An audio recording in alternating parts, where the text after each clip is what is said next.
የኤግዚት ኤግዛም ፈተና ሊሰጥ አንድ ሳምንት ብቻ ቀርቶታል። በዚህ ወቅት ብዙ ተማሪዎች የጭንቀት የፍርሃትና ግራ መጋባት ስሜት ሊሰማቸው ይችላል። ነገር ግን ይህ አንድ ሳምንት በትክክል ከተጠቀማችሁበት ውጤታችሁን በእጅጉ ሊያሻሽል ይችላል።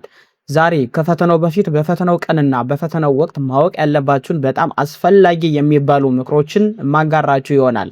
ሰላም እንዴት አላችሁ? የገናናው ቱቶሪያል ቤተሰቦች ዛሬ ኤግዚት ኤግዛምን በተመለከተ እጥር ያለ አንድ ቪዲዮ ሰርቼላችኋለሁ። ቪዲዮውን ከወደዳችሁት ላይክ ማድረጋችሁን እንዳትረሱ። በተለይ ይህ የቀረውን አንድ ሳምንት እንዴት በጥበብ መጠቀም እንዳለብንና ውጤታማ ልንሆን እንደምንችል በዚህ ቪዲዮ በደንብ አጋራችኋለሁ።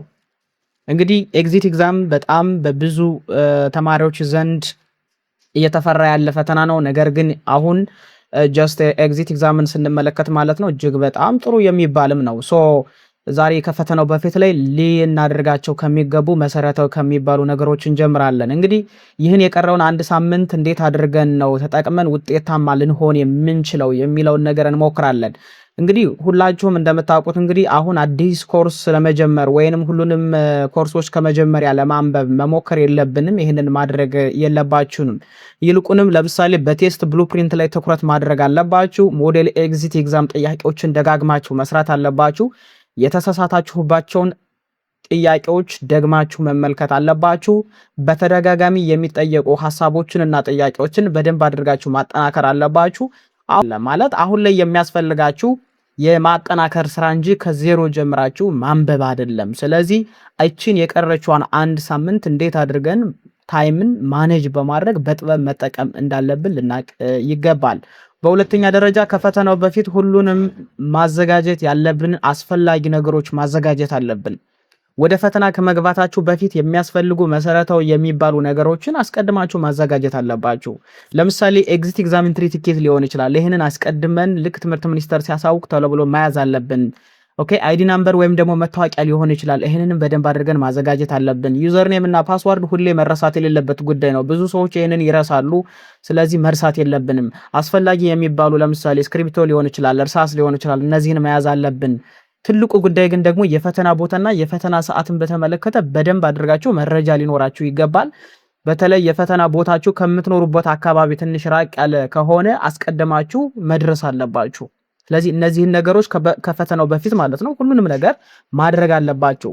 በፈተና ቀን ቀድማችሁ መገኘት መርሳት የለባችሁም። ይሄ ባይዙ በጣም ትልቅ ጉዳይ ነው።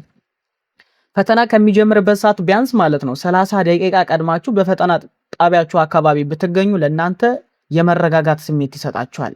ኦኬ አንደኛ ከመረበሽ ያድናችኋል። ሁለተኛ ደግሞ አርፍዶ ከመድረስ ይጠብቃችኋል። አርፍዶ መድረስ ምን ያህል ደግሞ ችግር ሊኖረው እንደሚችል ከዚህ በፊት ምናልባት አንዳንድ ልጆች ላይ ተናል። ኦኬ ሌላው ደግሞ በፈተናው ላይ ትኩረት እንድታደርጉ ይረዳችኋል። ቀድማችሁ መገኘታችሁ ስለምትረጋጉ ፈተናው ላይ ብቻ ትኩረት እንድታደርጉ ይረዳችኋል። ስለዚህ ከፈተናው በሚሰጥበት አካባቢ ማለት ነው ቢያንስ 30 ደቂቃ ቀድማችሁ ልትገኙ ይገባል። ሌላውና ትልቁ ጉዳይ ኤግዚት ኤግዛም በመጣ ቁጥር ብዙ ተማሪዎች ይጨነቃሉ። ነገር ግን አትጨነቁ ነው የኔ ምክር፣ አትጨነቁ ነው። ለምን ብዙ ተማሪዎች የሚወርቁት በነገራችን ላይ ዕውቀት ስለሌላቸው ሳይሆን ከሚገባቸው በላይ ስለሚጨነቁ ነው። ስለዚህ ጭንቀት ትኩረትን ይቀንሳል። ኦኬ ያነበባችሁትን እንዳታስታውሱ ያደርጋል። ስለዚህ ወደ ፈተና ክፍል ስትገቡ በራሳችሁ መተማመን አለባችሁ። እችላለሁ፣ እሰራለሁ ብላችሁ በራሳችሁ በደንብ ልትተማመኑ ይገባል። ተዘጋጅታችኋል?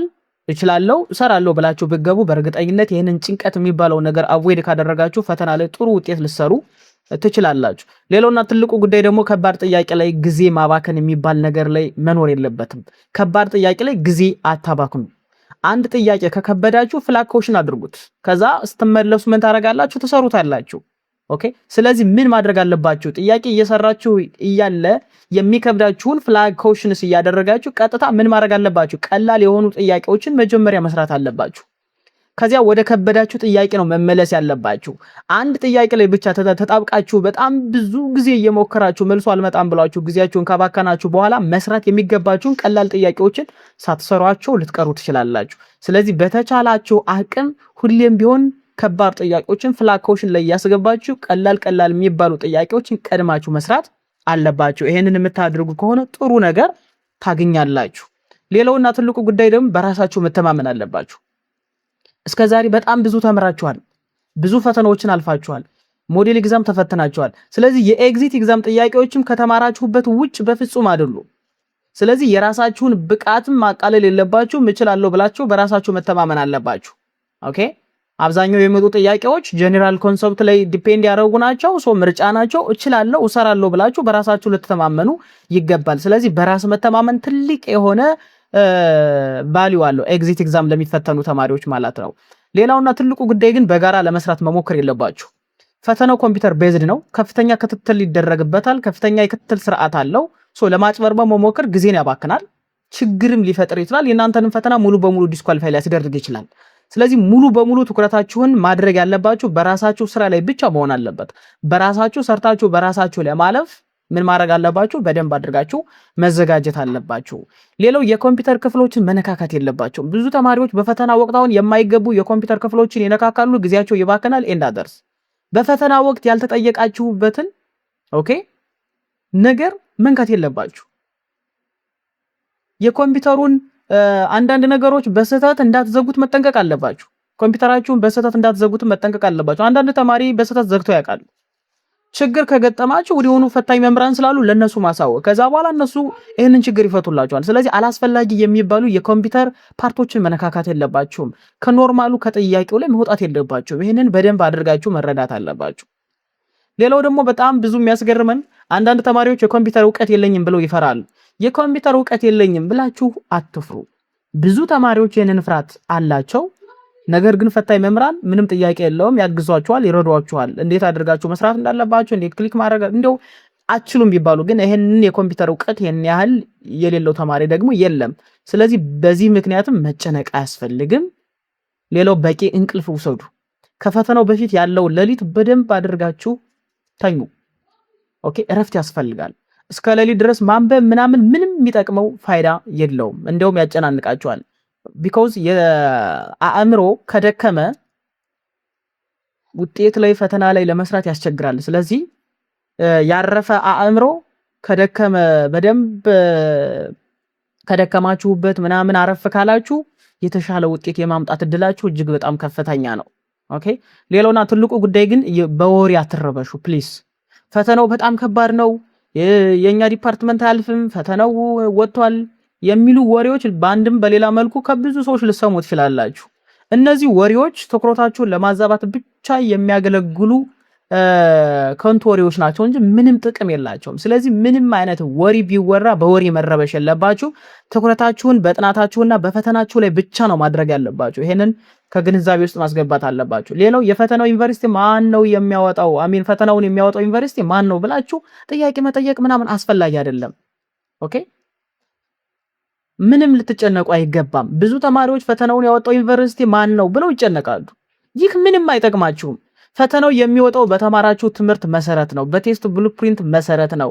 ከመጀመሪያ ዓመት እስከ መጨረሻ ዓመት የተማራችኋቸው ትምህርቶች ላይ ሞር ፎከስ አድርጎ የሚወጣ ጥያቄ ነው። የትኛውም ዩኒቨርሲቲ ፈተናውን ያወጣው ከተማራችሁት ውጭ ፈተና አይወጣም። ስለዚህ የትኛው ዩኒቨርሲቲ ፈተናውን እንዳወጣው ምንም ሊያስጨንቃችሁ አይገባም። አስፈላጊም አይደለም። መጨነቅ አያስፈልግም። ሌላው ከመፈተን በፊት ምግብና ውሃን በደንብ በነገራችን ላይ መውሰድ አለባችሁ። ያ ማለት ግን በደንብ ጠግባችሁ ብሉ ማለት አይደለም። በጣም ጠግቦ መብላትም ችግር አለ። በጣም ብዙ ውሃ መጠጣትም አንዳንድ መሰረታዊ የሆነ ችግር ሊያመጣ ይችላል። ግን በተቻለ አቅም እረፍት ካደረጋችሁ በኋላ ምግብ መመገብ አለባችሁ፣ ውሃ መጠጣት አለባችሁ። ምቾት በሚሰጣችሁ መጠን ብቻ መውሰድ አለባችሁ እነዚህ ነገሮች። ይሄ በጣም መሰረታዊ ጉዳይ ነው። ሌላውና ትልቁ ጉዳይ ግን ድጋሚ ለምትፈተኑ ተማሪዎቻችን ማለት ነው፣ ቀደም ብላችሁ መፈተናችሁ ድክመት አይደለም። በነገራችን ላይ ድክመት አይደለም። እንደውም አሁን በተቃራኒው አሁን የፈተናውን ሂደት በደንብ ስለምታውቁት ጥሩ ውጤት ለማምጣት ይጠቅማችኋል። ከዚህ ቀደም ስህተታችሁን ምናልባት ልታረሙት ትችላላችሁ። ከዚህ በፊት የሰራችሁትን ስህተት ዛሬ ላይ ልታረሙት ትችላላችሁ። ተምራችኋል በደንብ አድርጋችሁ። ስለዚህ ይህንን ድጋሚ ለምትፈተኑ ተማሪዎች ማለት ነው ይህ እድል የተሻለ ውጤት ለማውጣት የሚገኝ ጥሩ የሆነ እድል ነው። ስለዚህ ያለፈውን ውጤት እያሰባችሁ መጨነቅ የለባችሁም። ከባለፈው ስህተታችሁ ተምራችሁ በዚህ ሲዝን በዚህ ፈተና ጥሩ ውጤት ለማምጣት መሞከር አለባችሁ ማለት ነው። ይሄንን የምታደርጉ ከሆነ እጅግ በጣም ጥሩ ውጤት ልታመጡ ትችላላችሁ ማለት ነው። ስለዚህ እንደ መጨረሻ እንደ መልእክት ምንድነው የምለው፣ ኤግዚት ኤግዛም የሚያልፉት ብልሆች ብቻ አይደሉም፣ የተዘጋጁ የተረጋጉ በራሳቸው የሚተማመኑ ተማሪዎች ናቸው። የቀረውን አንድ ሳምንት በአግባቡ ብትጠቀሙ፣ በራሳችሁ ብትተማመኑ፣ በፈጣሪም ብትተማመኑ በእርግጠኝነት እነግራችኋለሁ ፈተናውን በጀግንነት ታልፋላችሁ። ትጋፈጣላችሁ ብቻ አይደለም ታልፋላችሁ። ስለዚህ ኤግዚት ኤግዛም በሰኔ 2018 ለምትፈተኑ ሁሉም ተማሪዎች ከወዲሁ መልካም እድል እንዲገጥማችሁ እመኛለሁ። ፈተናውን በደንብ አድርጋችሁም ታልፋላችሁ። እነዚህ ነገሮች ከተገበራችሁ ሁላችሁም በኤግዚት ኤግዛም ስኬታማ እንድትሆኑ እመኛለሁ። እስካሁን ድረስ አብራችሁኝ ስለቆየሁ እጅግ በጣም አመሰግናለሁ። የገናኖ ቤተሰብ ያልሆናችሁ ካላችሁ ሰብስክራይብ የሚለውን በተን በመጫን ቤተሰብ መሆናችሁን እንዳትረሱ። ይህ ቪዲዮ ደግሞ ለብዙ ሰዎች እንዲደርስ ማለት ነው ጀስት ላይክ ማድረጋችሁን እንዳትረሱ፣ እንዲሁም ደግሞ ሼር ማድረጋችሁን እንዳትረሱ። ኦኬ ቪዲዮን ከወደዳችሁት ላይክ አድርጉ፣ ለጓደኞቻችሁ አጋሩ። እንዲሁም ደግሞ ተጨማሪ የኤግዚት ኤግዛም ምክሮችንና ሞዴል ኤግዛም ጥያቄዎችን ለማግኘት ቻናሉን ሰብስክራይብ ማድረጋችሁን እንዳትረሱ። ስለነበረን ጊዜ ቴንኪዩ። መልካም እድል ለሁላችሁም እመኛለሁ። ባይ ባይ።